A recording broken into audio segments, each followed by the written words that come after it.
పవన్ కళ్యాణ్ గారు ఒక మొన్న ఒక మాట అన్నారు.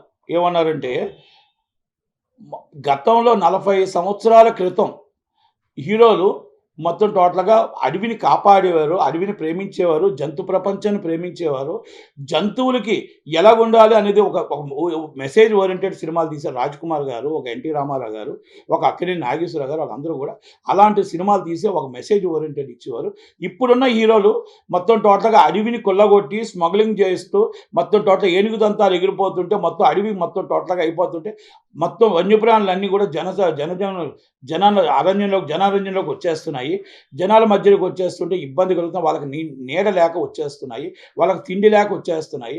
కనుక మనం ఈరోజు మెసేజ్ ఏమి ఇస్తున్నాము? మనం కాకపోతే ఆ రోజు ఇచ్చిన హీరోలకి, ఈరోజు ఇచ్చిన ఇప్పుడున్న హీరోలకి తేడా అది అనేది చెప్పి ఆయన అటవీ శాఖ మంత్రిగా ఈజ్ ద పొలిటికల్ లీడర్‌గా ఆయన ఒక అధ్యాయం చేసి ఈ మొత్తం టోటల్‌గా ఈ గంధపు చెక్కల స్మగ్లర్‌ని ఎలా పట్టుకోవాలి? ఈ మొత్తం టోటల్‌గా ఏనుగు దంతాలు ఏనుగుల్ని, వన్యప్రాణులను చంపేస్తున్న వాళ్ళని ఎలా పట్టుకోవాలి? ఈ అడవి మొత్తం సంపదను ఎలా కాపాడుకోవాలి?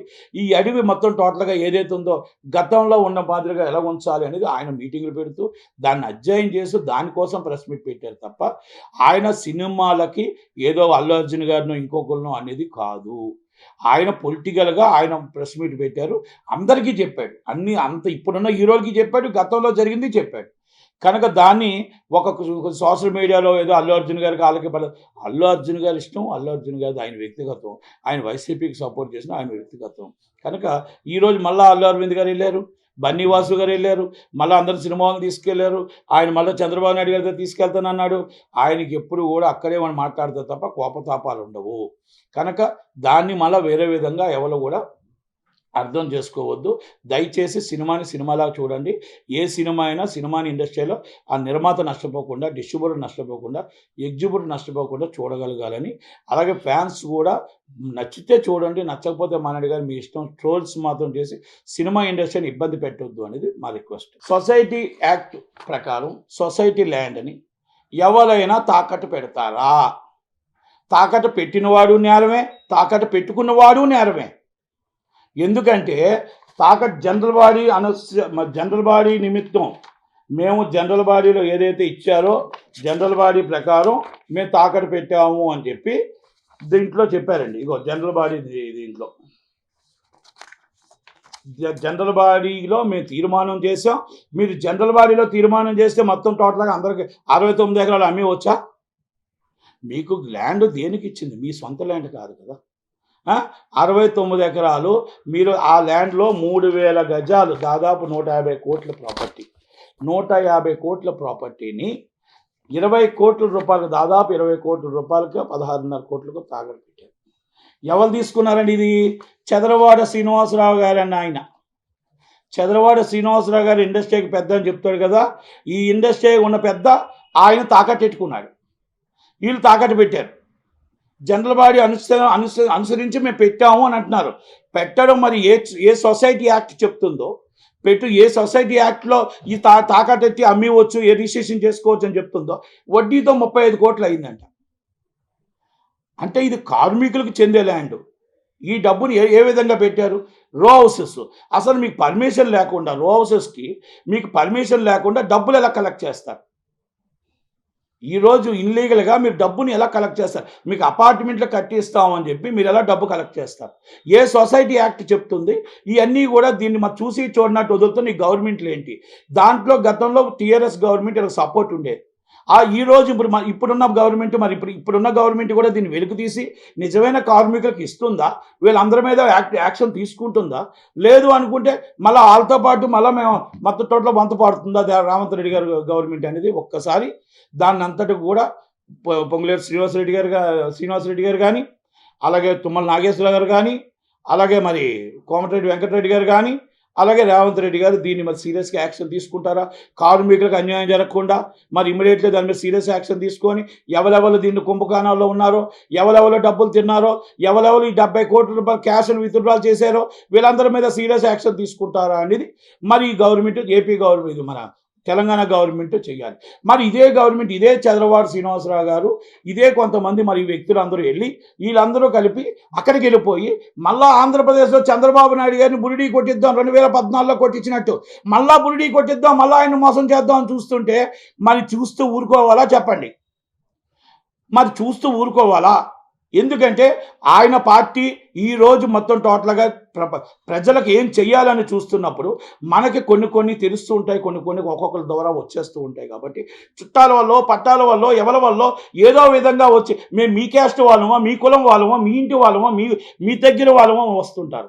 వస్తుంటప్పుడు ఆయన ఒక చూసి చూడకుండా ఏమైనా పొరపాటు జరుగుతుందేమో అని ఉద్దేశంతోనే నేను చంద్రబాబు నాయుడు గారిని, లోకేష్ బాబు గారిని, బాలయ్య బాబు గారిని, దయచేసి పవన్ కళ్యాణ్ గారిని అడుగుతున్నా, అయ్యా మీరు సినిమా ఇండస్ట్రీకి నిజమైన సినిమా వాళ్ళకి ఇవ్వండి.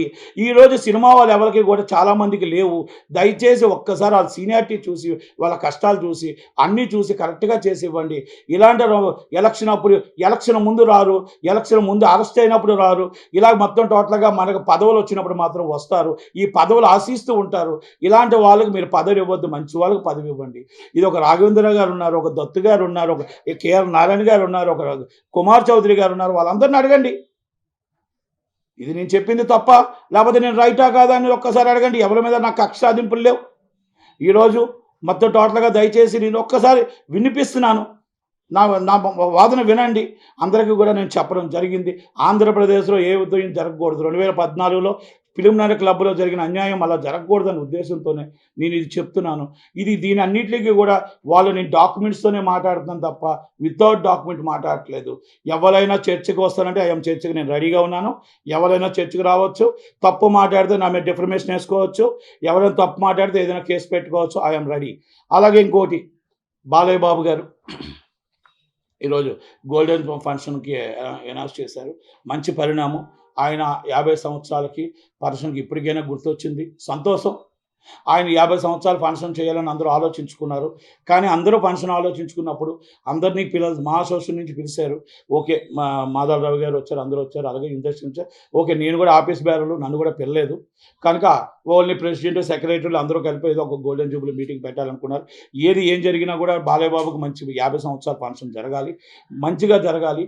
కానీ ఆ పదవి ఆయన పెట్టేటప్పుడు అందరూ కూడా చిరంజీవి గారు, ప్రభాస్ గారు, మొత్తం అందరూ ఇండస్ట్రీ అందరూ ఉండి ఆ 50 సంవత్సరాలు ఫంక్షన్ చేస్తే బాగుంటుందని, అందరినీ కలుపుకొని వెళ్తే బాగుంటుందని, ఇది కొంతమందే కలుపుకొని వెళ్తున్నట్టు నాకు అనిపించింది. ఇది నేను చెప్తున్నా. బాలయ్య బాబు గారు ఇది మొత్తం టోటల్గా దీంట్లో కొంతమంది స్వార్థపరులు ఉన్నారు. కొంతమంది స్వార్థపరులు కూడా మీరు ఆలోచించండి. మీకు సన్మానం చేసో లేకపోతే గోల్డెన్ జూబ్లీ పెట్టి మీకు అందరికీ చెయ్యాలని అందరూ కలిపి చేయాలి. సౌత్ ఇండియా ఛాంబర్ నుంచి అందరూ కలిసి మీకు సన్మానం చేస్తే మాకు మంచిదని. అలాగే చిరంజీవి గారు రావాలి, పవన్ కళ్యాణ్ గారు రావాలి, మొత్తం టోటల్గా ప్రతి ఒక్కరు రావాలి, జూనియర్ ఎన్టీఆర్ గారు రావాలి, ప్రతి ఒక్కరు వచ్చి ఇది ఒక ఇండస్ట్రీ ఫంక్షన్గా చెయ్యాలనే మా కోరిక తప్ప ఇంకోటి ఏమీ కాదండి. ఒక్కసారి ఇలాంటి మొత్తం టోటల్గా ఏది జరిగినా ఆంధ్రప్రదేశ్లో మాత్రం దయచేసి ఏ ఒక్కటి చేసేటప్పుడు కూడా వాళ్ళ మీద కేసులు ఉన్నాయా, వాళ్ళ మీద ఏంటి, ఇంతకుముందు ఏం చేశారు, వాళ్ళు ఏంటి, ఎలాంటి వాళ్ళు, మన ఆంధ్రప్రదేశ్లో మన గవర్నమెంట్కి మచ్చ రాకుండా ఏ రికమెండేషన్ చేసినా ఏం చేసినా దయచేసి ఒక్కసారి 1-2 సార్లు ఆలోచించుకొని పార్టీకి ఇబ్బంది రాకుండా ఒక్కసారి ఆలోచించమని, 2 సార్లు ఆలోచించమని నేను మీకు మనవి చేస్తూ నేను రిక్వెస్ట్ చేసుకుంటున్నాను. ఎందుకంటే మనకు అనుకోకుండా కొన్ని తెలియని పరిస్థితుల్లో కొన్ని ఉంటాయి. కాబట్టి దయచేసి కొంతమంది పదవుల కోసమో, కొంతమంది మనకు సన్మానాల కోసమో, కొంతమంది బొకేల కోసమే కూర్చొని ఇలాంటి పదవుల కోసం ఉంటారు. కానీ అరెస్ట్ అయిన చంద్రబాబు నాయుడు గారు అరెస్ట్ అయినప్పుడు కొంతమంది కనబడలేదు. ఆ రోజు అసలు కనబడలేదు. ఆ రోజు ఒక్క మాట కూడా ఒక్కరు కూడా ఇండస్ట్రీ నుంచి చెప్పలేదు. అయినా నాకు బాధ అనిపించి మళ్ళా చెప్తున్నా, నేను ఇండస్ట్రీ నుంచి ఆ రోజు ఒక్కరు కూడా జగన్మోహన్ రెడ్డి గారికి భయమా, కేసీఆర్ గారు అంటే భయమా? మరి అందుకే భయపడే కదా రాలేదు అందులోనూ. మరి ఈరోజు మరి అదే బాలయ్య బాబుకి మరి 6 నెలల క్రితం అదే జగన్మోహన్ రెడ్డి గారి టైంలో పెట్టుంటే నేను అడుగుతున్నా. ఈరోజు గవర్నమెంట్ వచ్చింది కాబట్టి మీరు ఏదైనా ఆశిస్తున్నారో కొంతమంది, దాంట్లో ఇండస్ట్రీ అందరూ కలిపి చెయ్యాలి, చేసే మంచి పరిణామం. కానీ దీంట్లో ఎక్కడైనా స్వార్థం ఉందా కొంతమందికి? ఎందుకంటే కొంతమంది పిలలేదు. మరి పిలుస్తారా, పిల్లరా? ఆఫీస్ బేరలు అందరినీ కూడా ఆఫీస్ బేరలైనా ఉండాలి కదా. కనుక కొంచెం దీంట్లో విభజించు పాలించు ఏదో ఉందని నాకు డౌట్. కనుక దయచేసి కార్యక్రమం బాగా జరగాలి, చాలా ఎక్స్ట్రార్డినరీ జరగాలి. చిరంజీవి గారు రావాలి. అందరూ రావాలి. అందరూ కలిసికట్టుగా ఉండాలి. నాగబాబు గారినైనా పిలిచుంటే బాగుండును. దానికి ఆ కార్యక్రమానికి. కనుక అందరూ కూడా బాలయ్య బాబు దానికి రావాలి. అక్కడ సీఎం గారు, ఇక్కడ సీఎం గారు రావాలి. కనుక భువనేశ్వరమ్మ రావాలి. అందరూ రావాలి. అలాగే మొత్తం టోటల్‌గా ప్రతి ఒక్కరూ వచ్చి దీన్ని ఆస్వాదించాలని చెప్పి కోరుకుంటూ, ఆయన మాకెప్పుడు కూడా మా మాకు మాకు కావాల్సిన వ్యక్తే బాలయ్య బాబు. బాలయ్య బాబుకి ఇప్పటికైనా 50 సంవత్సరాల ప్రోగ్రామ్ చేస్తున్నందుకు ధన్యవాదాలు తెలియజేస్తూ thank you very much. Thank you. మీ నట్ కుమార్.